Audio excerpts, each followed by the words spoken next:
Most men spend their lives confused, chasing love, validation, and happiness from women, only to end up heartbroken, used, or trapped. But 200 years ago, a philosopher named Arthur Schopenhauer exposed the raw truth about female nature, truth so brutal, most men refuse to accept them. By the end of this, you'll see exactly where you've been deceived and how to finally take back control. So pay attention, because what you're about to hear isn't just controversial, it's the missing key most men will never grasp. Schopenhauer didn't believe in fairy tales. He saw love for what it really is, not a spiritual bond, not destiny, but a biological trick, a ruthless illusion designed by nature for one purpose: reproduction. Here's the uncomfortable truth. When you feel that electric attraction, that obsessive desire, that conviction that she's the one, your brain isn't connecting with her soul. It's calculating, subconsciously assessing fertility, genetic compatibility, survival advantages in women. Their attraction works the same way, just with different priorities. Schopenhauer wrote, "Love is the ultimate goal of almost all human effort. It is more important than anything else in life." But he didn't mean that romantically. He meant it as a trap, a fleeting chemical high that fades the moment it serves its purpose. Think about it. How many men have destroyed themselves for a woman who later walked away without a second thought? How many marriages crumble once the passion evaporates? That's not coincidence, it's nature's design. Women don't choose men based on fairness, loyalty, or even logic. They follow an ancient selection program hardwired to seek status, security, and genetic superiority. A man's devotion means nothing if he can't provide these. Schopenhauer saw this clearly. Women are rarely guided by reason. They are ruled by instinct and emotion. This isn't misogyny, it's observation. Look at dating apps where 80% of women compete for the top 20% of men. Look at divorce courts where commitment is rewarded with financial ruin. Look at history where kings died for mistresses who betrayed them. The pattern doesn't change because the biology doesn't change. Most men believe love is mutual, that if they sacrifice enough, care enough, prove their worth, they'll be rewarded. But Schopenhauer warned, to be loved, one must not be just. But clever women don't fall for nice. They fall for strength, not just physical, but social, financial, psychological. This is why the good guy finishes last, not because he's unworthy, but because he misunderstands the game. He thinks love is earned through service. Women by instinct are drawn to men who don't need to serve. Ever noticed how women lose interest once they've secured a man? How the chase reverses? Schopenhauer called it the tragedy of possession. The thrill isn't in having, it's in conquering. Once the conquest is over, biology moves on. That's why men who cling too hard, who make her the center of their world, inevitably watch her walk away. But here's the twist. This isn't women's fault, it's nature's. And the man who understands this, he stops blaming, he starts strategizing. Schopenhauer's lesson isn't to hate women, it's to see them clearly, to recognize that love isn't a fantasy. It's a negotiation, and the man who negotiates from weakness loses every time. But this is just the beginning, because the next truth, it's even darker.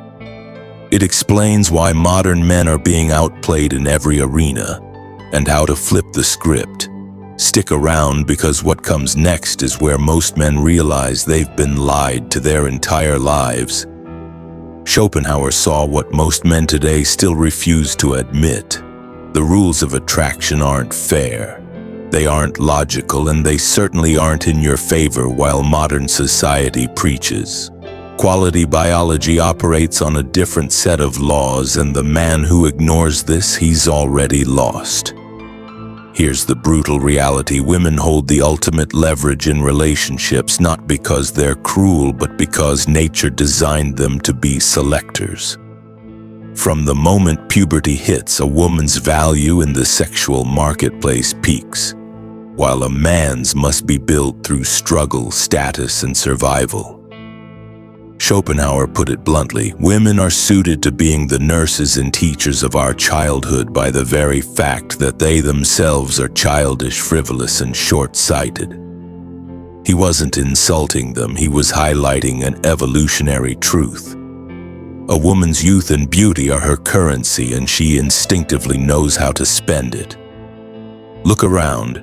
The average man today is drowning in a paradox.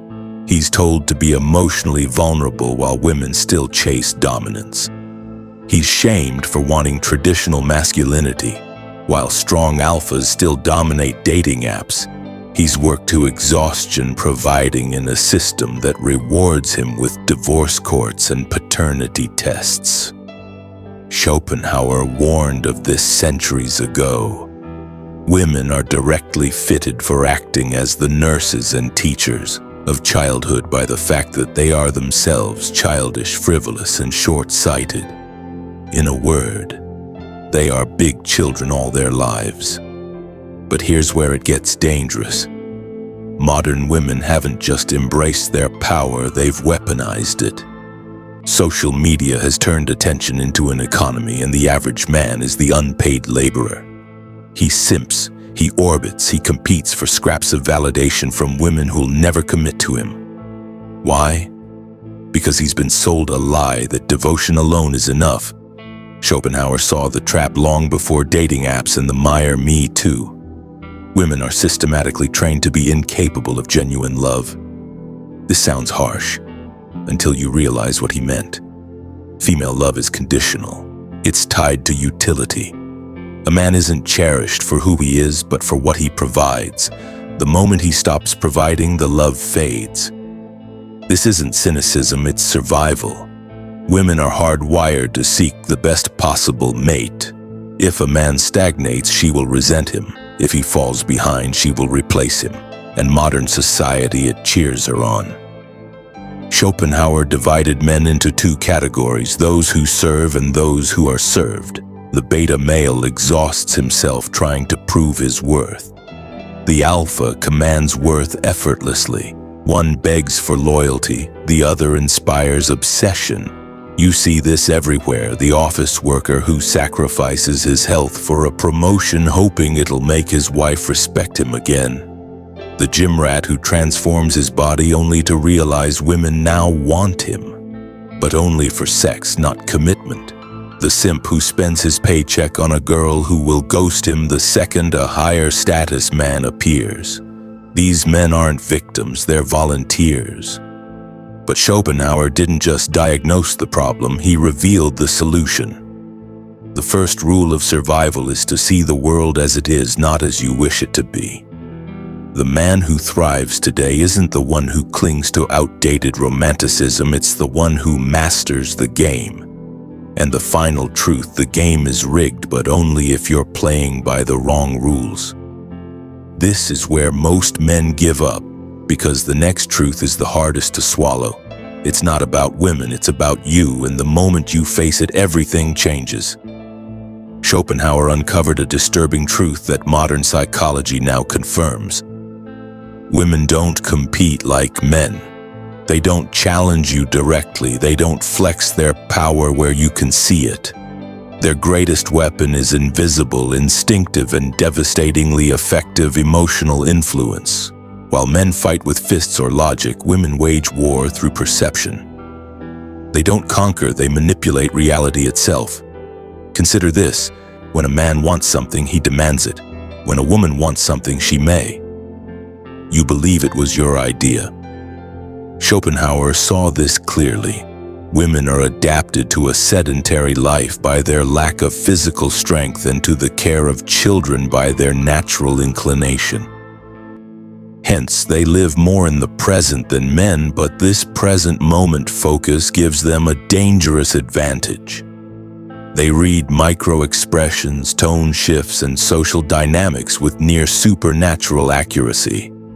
A man thinks he's having a conversation, a woman is conducting an interrogation. Modern men believe they're in control of their relationships. They're wrong from the first date to the divorce papers. Women guide the interaction through subtle tests most men fail without realizing it.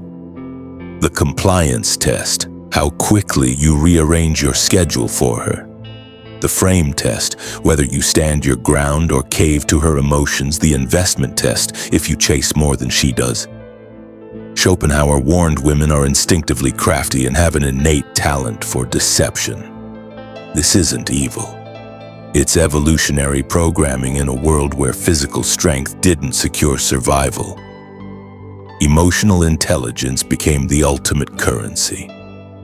The woman who couldn't navigate male psychology didn't pass on her genes.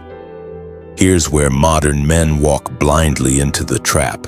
They confuse a woman's attention for genuine interest.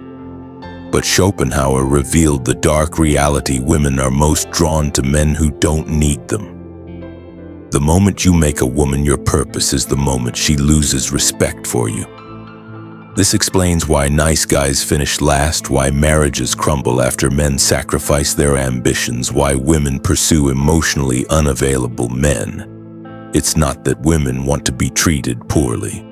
They're biologically wired to seek men of higher value, and nothing destroys perceived value faster than neediness. Every interaction with a woman contains an unspoken power struggle most men lose before they realize the battle began.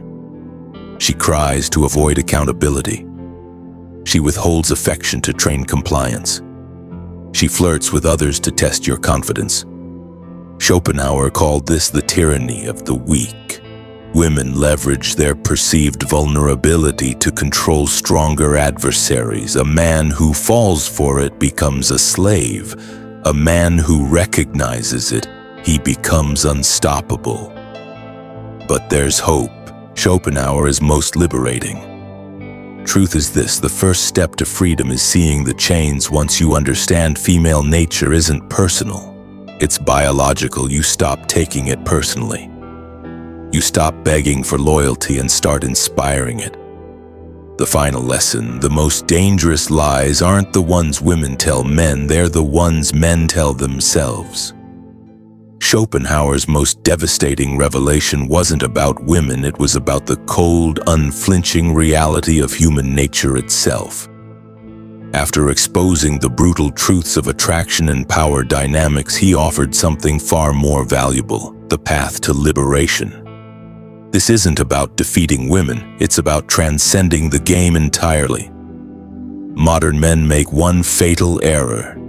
They believe happiness comes from female validation. Schopenhauer saw through this illusion. The happiness which we receive from ourselves is greater than that which we obtain from our surroundings. The men who thrive aren't those who conquer women, but those who conquer themselves. They develop a purpose so consuming, so intrinsically rewarding, that female attention becomes a pleasant bonus rather than a life or death necessity. History's most remarkable men, the artists, the inventors, the warriors, weren't distracted by the chase. They were too busy building empires. Here are the 3 pillars of unshakable masculinity. 1. Economic sovereignty. Schopenhauer warned that money is human happiness in the abstract, not for what it buys, but for the freedom it secures. The man who controls his finances controls his fate. To philosophical depth, most men live on autopilot. The exceptional man cultivates a mind sharp enough to come. Through societal lies, he reads debates and thinks for himself. 3. Physical mastery. The body isn't just a tool for attraction, it's the vessel of your will. Weakness here breeds weakness everywhere. Here's where Schopenhauer wisdom becomes revolutionary. The safest way of not being very miserable is not to expect to be very happy. This isn't pessimism, it's emotional armor. The modern man who stops begging for love, approval, or fairness suddenly finds these things come to him. Why? Because he's removed himself from the desperate masses, he's become the prize. The battle between men and women isn't personal. It's biological theater playing out across millennia. The man who wakes up to this stops blaming and starts evolving. He doesn't resent female nature, he adapts to it. He builds a life so compelling that women must either meet his standards or watch from the sidelines. Schopenhauer's ultimate lesson. We forfeit 3/4 of ourselves in order to be like other people. The choice is yours. Continue chasing illusions or step into your true power. The red pill isn't about hating women, it's about loving truth enough to rebuild yourself in its image. This is where your real life begins.